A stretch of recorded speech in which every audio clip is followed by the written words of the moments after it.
नमस्कार सभी को। आज हम लोग कक्षा 10 का 5वां चैप्टर पढ़ेंगे जिसका नाम है समानता श्रेणी। यह चैप्टर बोर्ड एग्जाम के दृष्टिकोण से बहुत ही इम्पोर्टेंट, बहुत ही जरूरी है।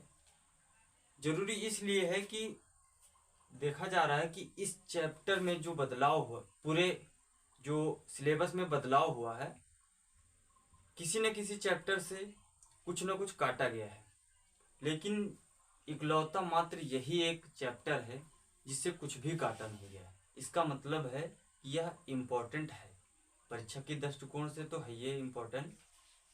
और ये यदि परीक्षा के दृष्टिकोण से इम्पोर्टेंट है तो आपके लिए भी इम्पोर्टेंट हो जाएगा, क्योंकि परीक्षा में अंकदायी है। यह चैप्टर अंकदायी है और इम्पोर्टेंट तो है ये। अगर अंक इम्पोर्टेंट है तभी अंकदायी होगा, तो इसलिए यह चैप्टर आपके लिए जरूरी है, बेहद जरूरी है।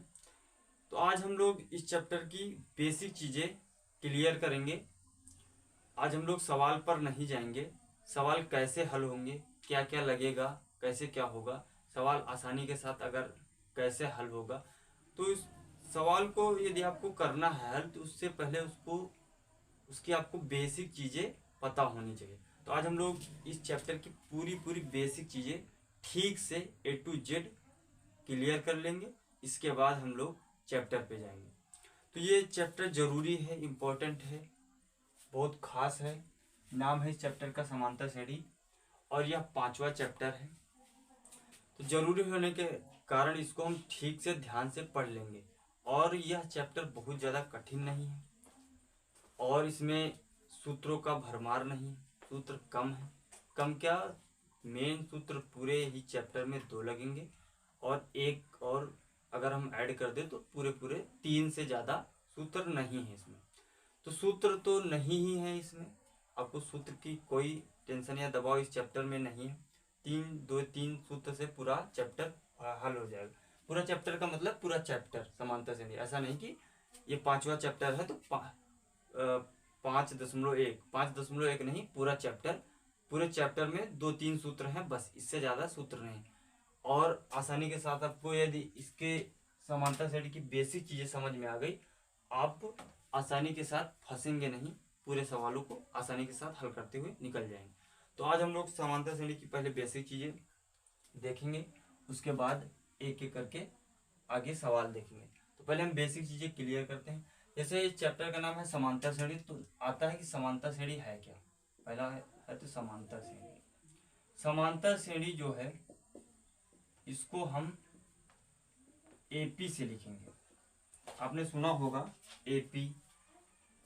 तो इस सवाल में जब हम जाएंगे प्रश्नावली में जब सवाल हल करेंगे तो हम समांतर श्रेणी की जगह शब्द यूज करेंगे एपी, समांतर श्रेणी की जगह, जो कि एपी ही समांतर श्रेणी है।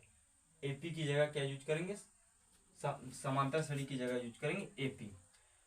समांतर श्रेणी ना यूज करके हम लोग एपी शब्द का यूज करेंगे समांतर श्रेणी की जगह पे। एक तो ये हो गया, और इसके बाद हम लोग यूज करेंगे एक सार्वंतर होता है। सार्वंतर होता है जिसको हम लोग डी से लिखते हैं। सार्वंतर को हम लोग डी से लिखेंगे और इसके बाद इसमें एक और चीज होगी जो होंगे पद। पद क्या है, जैसे मान लीजिए पदों को हम लिखेंगे ए से। जैसे मान लीजिए पहला पद है तो उसको लिख देंगे, उदाहरण के लिए पहला पद है इसको लिखेंगे A1 से। यदि दूसरा पद है तो A2 लिख देंगे, तीसरा पद है A3 A4 ऐसे करके लिखेंगे। तो समांतर श्रेणी को हम लिखेंगे एपी से, ये कंफर्म है। सार्वंतर को लिखेंगे डी से, पद को लिखेंगे ए से। अब हम क्या करते हैं, इन चीजों को समझने के लिए हमको एक उदाहरण लेना पड़ेगा जिसके कारण आप ठीक से इन चीजों को समझ पाएंगे। एक उदाहरण लेते हैं। जैसे मान लीजिए लिखा है, एक एपी लेते हैं, उदाहरण मानते हैं 6 लिखा है, कामा लगा है 9, 12, 15, 18 और इसके बाद डैश लगा है ऐसे कि यहाँ पे कौन सा पद आएगा, मान के चलिए सवाल में पूछेगा। तो यहीं पर हम इस उदाहरण में इन चीज़ों को तो देख ही लेंगे, आगे चल के आपको समझ में भी आएगा क्या क्या सवालों में पूछ सकता है। अब इसमें से अगर आप थोड़ा सा देख रहे होंगे तो यहाँ पे 6 के बाद 9 है, 9 के बाद 12 है, 12 के बाद 15 है, 15 के बाद 18, 18 के बाद कितना आएगा, तो कितना आएगा 21 आएगा। जैसे 21 कैसे आया,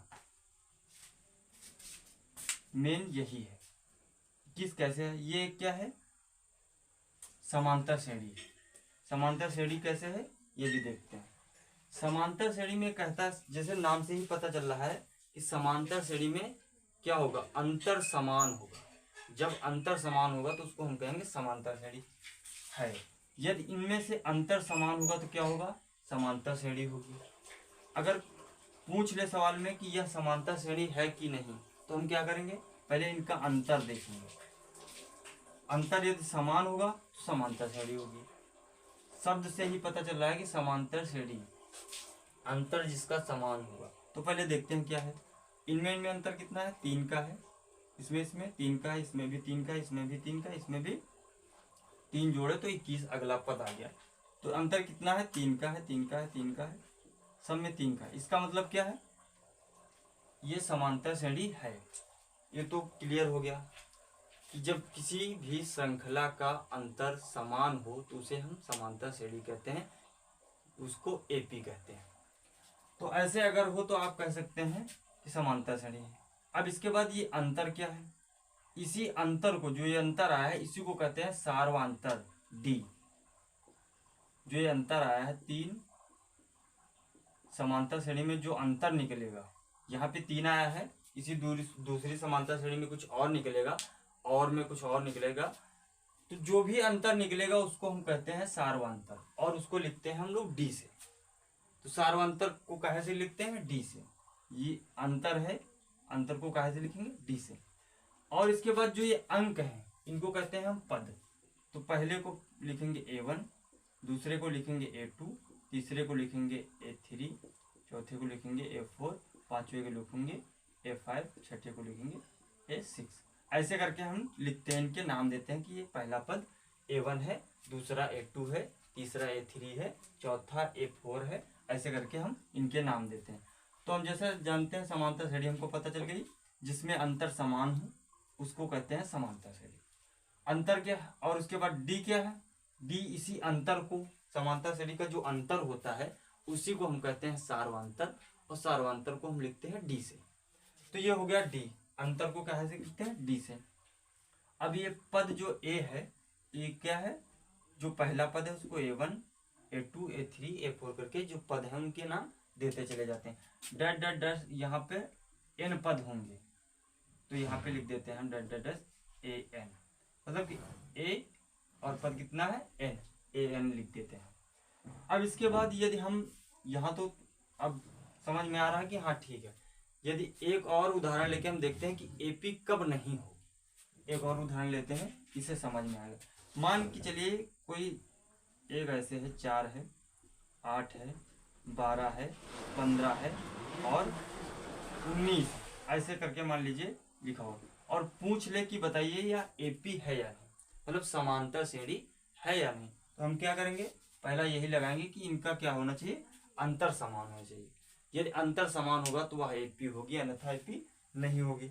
तो पहले देखते हैं अंतर समान है कि नहीं। 4 का अंतर है, 4 का अंतर है, लेकिन यहाँ पे कितने का अंतर है, 3 का। यहाँ 4 का, 4 का, 3 का, और यहाँ पे भी 4 का अंतर। इसलिए अंतर समान ना होने के कारण यह एपी नहीं है। आपसे सवालों में पूछेगा कि बताइए एपी है या नहीं, तो यह क्या है, एपी नहीं। क्यों नहीं है, क्योंकि समांतर पूरा अंतर नहीं है। यहाँ पर तो एपी है, यहाँ तक एपी है, यहाँ अंतर समान है, यहाँ अंतर समान है, यहाँ तक तो यह समांतर श्रेणी थी।